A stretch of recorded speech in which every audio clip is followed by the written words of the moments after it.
Nick Clegg, a year ago, Britain and others in Europe abandoned the search and rescue programme off southern Italy.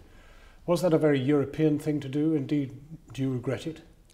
I actually, funnily enough, think with hindsight that was not the right decision, but even if you return to that old search and rescue system, that still doesn't provide you with a solution, a European solution, to a very real problem, which is thousands of people in wretched circumstances, travelling huge distances, exiting ports in North Africa in the hands of illegal human smugglers and traffickers and perishing on the high seas in the Mediterranean. But the issue is that you supported it, and the consequence is what we're seeing now. No, that's drowning. No, that's a nonsense. The idea that and if you let them drown became the policy. No, that's nonsense. I'm afraid they were drowning whether you had a search and rescue operation or not. The solution to this is not going to be found at sea. This is the point. The solution to this can only be found by taking on the smugglers and the traffickers, can only be found by using our considerable aid and assistance budget to try and keep people in the communities where they are presently fleeing. Did you make any effort to stop Mr. Cameron bombing Libya?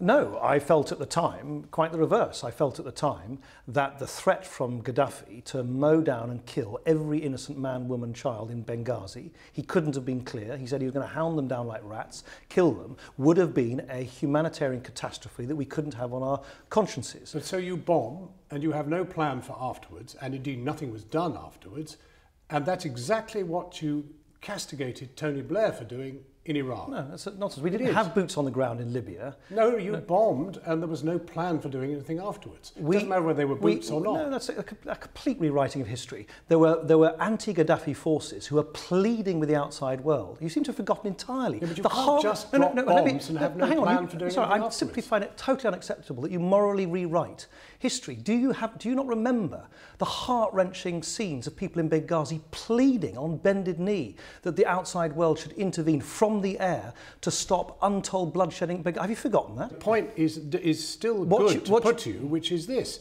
which is bombing a place without a plan to do anything afterwards. Right, I totally and utterly reject this Nigel Farage argument that thinks that you can now, with hindsight, make a perfect 2020 sort of hindsight moral judgment that says saving those people from the menace and barbarism of Gaddafi, we shouldn't have done that. We should allow them to be absolutely slaughtered. And that's not what I've put to you. What I've put to you is that was the reason we intervened. Followed up with anything else. No. There's been a vacuum and it's fallen to pieces. You asked me, was it right for us to intervene in the first place? Plan. You asked me the first. Without a plan. No. Look, what we did was respond to the anti-Gaddafi forces in Libya. Let's agree. But it's quite important, this, because I think it's really unfair on viewers of your programme to suggest that there was something willful or deliberate or remiss in simply responding to a very, very acute and impending humanitarian disaster which would have ensued in Benghazi. What I'm putting to you was wrong, was to make an intervention and then to do nothing afterwards. Well, and that is what we did. I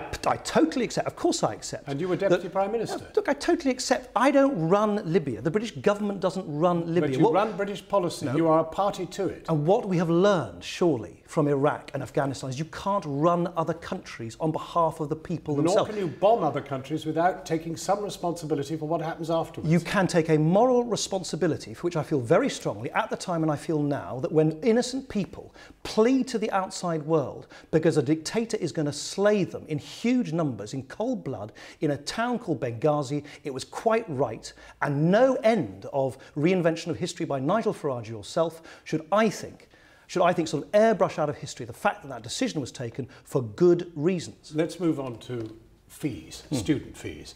Do you still nurse the long-term ambition to abandon all fees for students? Why not? Because I don't think it's feasible, I don't think it's affordable. Well, why did you advocate it last time? I shouldn't have done. Why not? Because with hindsight, which is why I've apologised, musically no less, we made a commitment which, with hindsight, since you seem to dwell on hindsight a fair amount, was not affordable. It's an extraordinary strategic issue, isn't it? Actually, I think yes. Let me take that. I think it is a strategic issue, and how you ensure that there is the maximum amount of opportunity for all youngsters, regardless of the circumstances of their birth, to go to university. So what David Willits and Vince Cable did in a sense, the next best thing was to strike the fairest deal we possibly could for students and graduates. And the proof is in the eating of the pudding. If the system was as unfair as people alleged at the time, you'd expect there'd be fewer kids at university, fewer kids from disadvantaged backgrounds. Actually, exactly the reverse has happened. Now, would you be prepared to support the party that comes second in this election? The party which clearly has more wind in its sails than any other party, even if it hasn't won an outright majority, is the party which seems to me should be given the time and the space to try and assemble a government. If that's the legitimate thing for that party to try and do. If it chooses not to, or it's not successful, or other parties don't reciprocate, then other arrangements might need to be arrived at in order that the country is governed in a sensible way. But it seems to me the first step, and you can't really predict much beyond that, is that the party with the greatest legitimacy, the greatest mandate from the British people, has the greatest right to try and assemble a government. Are you scared of an SNP Labour lash-up?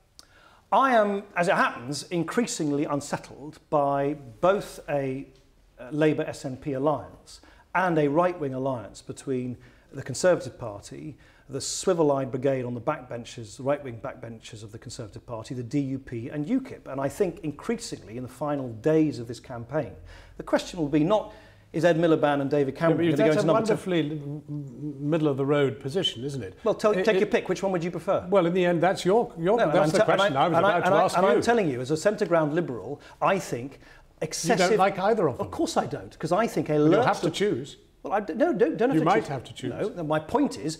And actually, isn't it fair to the electorate that you tell them?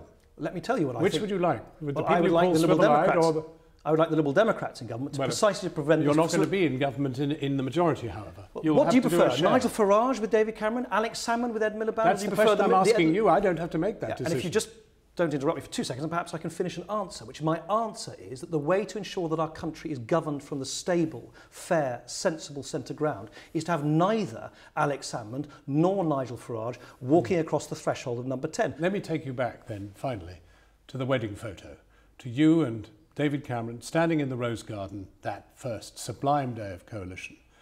What would the Nick Clegg of today tell the Nick Clegg of 5 years ago standing in the Rose Garden? Good question. As it happens, I hear people saying rather sort of pompously, they shouldn't have done the Rose Garden stuff. I actually think, given Britain is not used to coalitions, and this is the first proper coalition... But I've asked you, what would you tell him? Right, and I will come to what I would tell that youthful Nick Clegg, is I think in those... He hasn't aged too badly. Well, thank you very much. Neither of you has, as it happens. I actually think what I would say to that Nick Clegg back in May 2010 is take a bit more time, particularly in those crucial, breathless first months between the election in May 2010 and the announcement of all of those controversial, gory cuts, including changes to higher education financing in the autumn of 2010, take more time explaining to people that when there's no money left, there are no easy choices. Nick Clegg, thank you very much.